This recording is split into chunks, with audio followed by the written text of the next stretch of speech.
For the term of items, it's the agility sets items, right?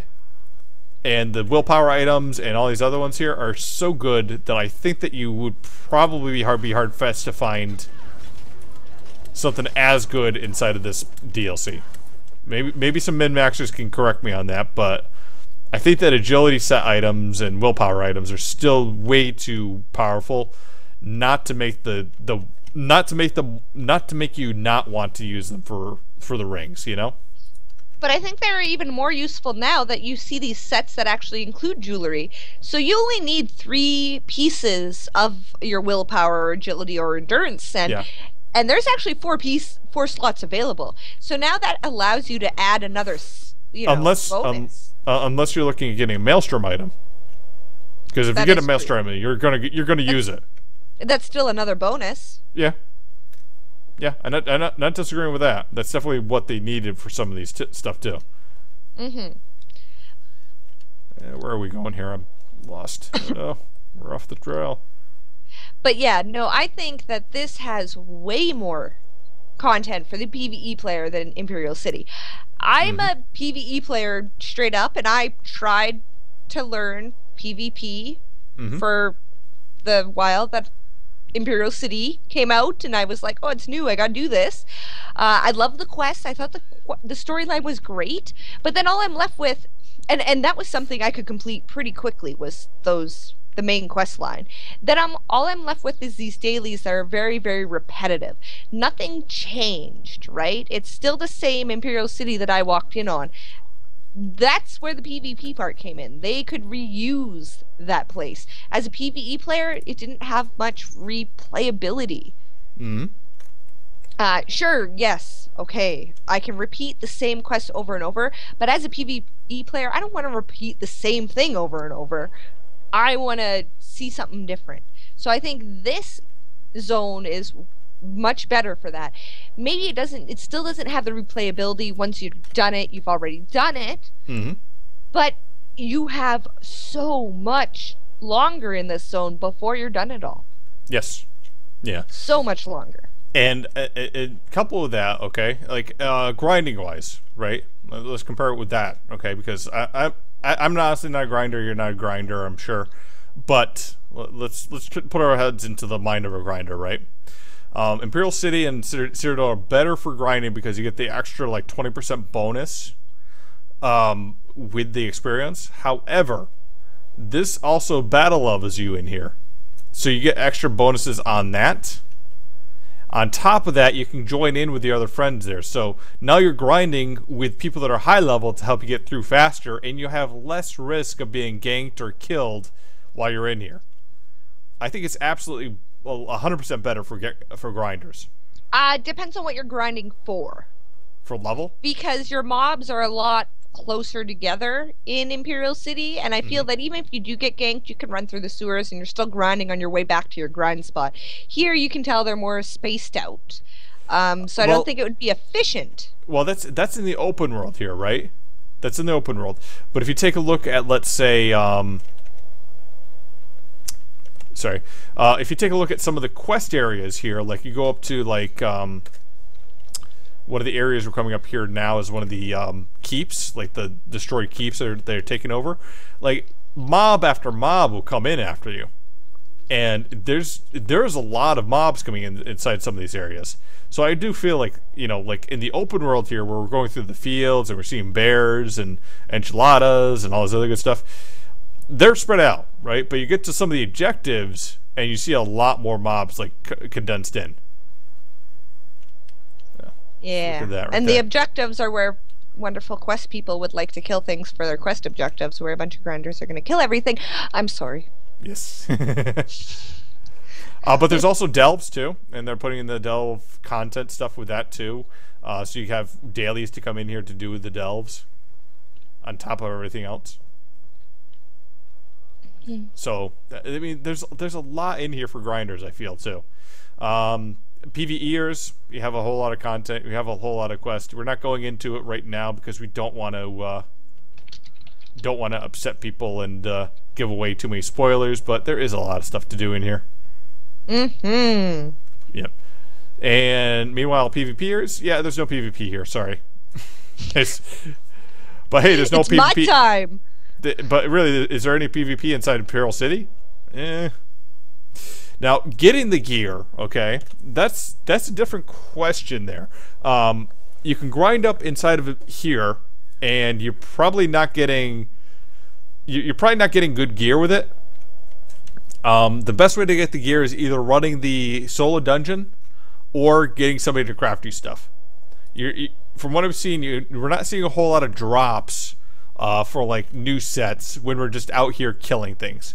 However, in Imperial City, you're getting monster drops for trophies, trophy vaults, and you're going to get the Telvar stones to open up new, like, you know, to either buy Shield Breaker or some other set off the vendor, or you can open up a box randomly and all that stuff. So I think that grinding out gear, unless you're good solo, going through the dungeon or through the arena, or in which case you're already Vet 16, you're better off in Imperial City.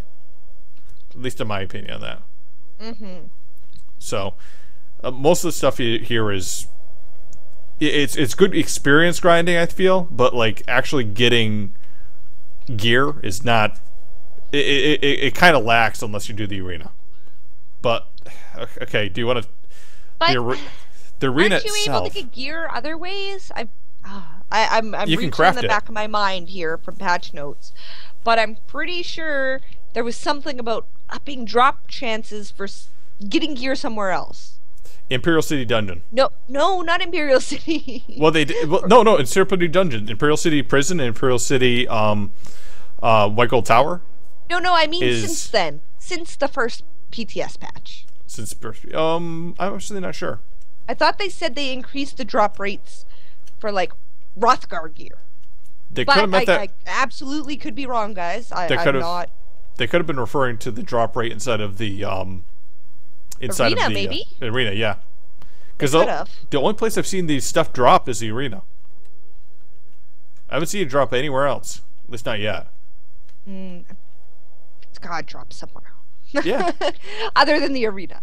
But, hold on. But, back to this. It drops in the normal arena, right? Just at Vet 15? Exactly. I'm a happy camper. Thank you. Yeah. And I now, need Vet 16 gear. Yeah, let's talk the arena, too. Like, now, if you can't find a grind group to help you with this, you go in the arena, and you have your own private grind spot. You don't have to go and pull mobs. They're going to come to you. And you're going to get a good experience for doing it, too. Plus, you're also learning mechanics to it and all that other stuff.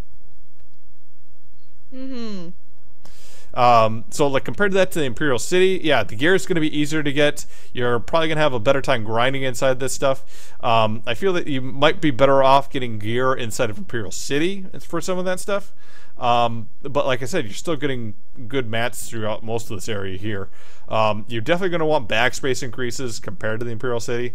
Because, like, if you're only if you're Vet 16, you're getting Rubidite stuff, you're getting Ancestor Silk stuff, you're gonna want to have all that stuff broken down, because everything here drops is the higher the tier items.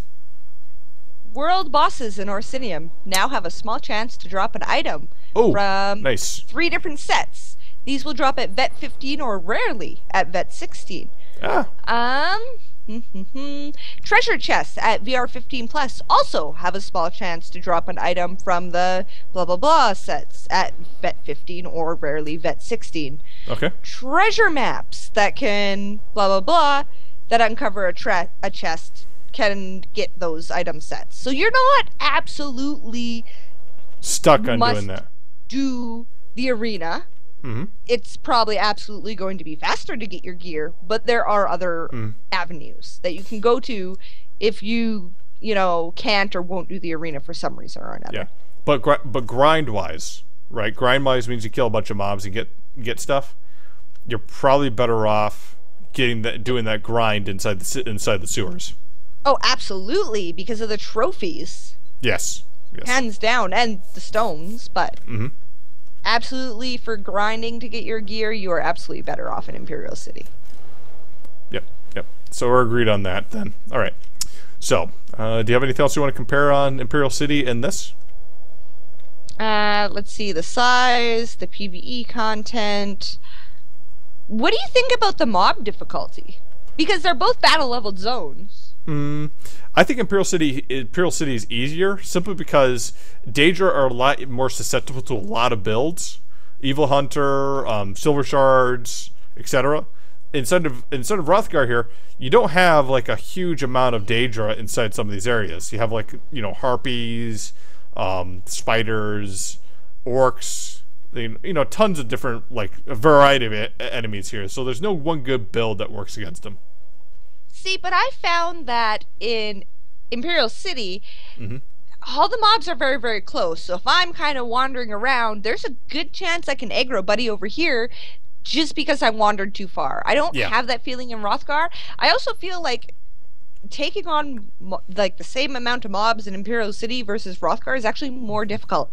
But it doesn't necessarily mean the mob itself is more difficult, but because I don't have that room to move around in Imperial City. So I actually find it Hrothgar easier. Yeah, well, it also, like, with Imperial City, you also have the worry that somebody's going to gank you, so you may change your build up to be a little bit more survivable if you do have a gank come on you, but will reduce your damage as well. But I still feel like I don't know. For me, it seems like you know, when you fight Daedra, it becomes a little bit easier when you look at it, simply because of the way it handles. But I mean, I could see it's a little bit easier out here because you don't have to worry about somebody ganking you. So it's a little bit easier in that aspect as well. So, like, low levels that don't have like Evil Hunter and other abilities, yeah, it's probably going to be a lot easier than Imperial City. They, you know what they do in Imperial City? They make friends with the enemy. That's what I did. Yes. Got me some good fishing done that way. And I'm not even You negotiate your life. A couple dances, and we made friends, and there was a nice enemy Zerg going around the district quite often, and I fished, and they left me alone.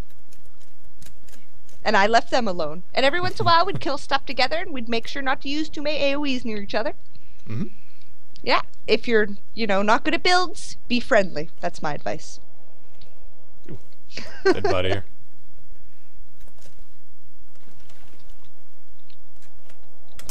Alright, so do you want to move on to the final topic? The summary? Yes. Okay.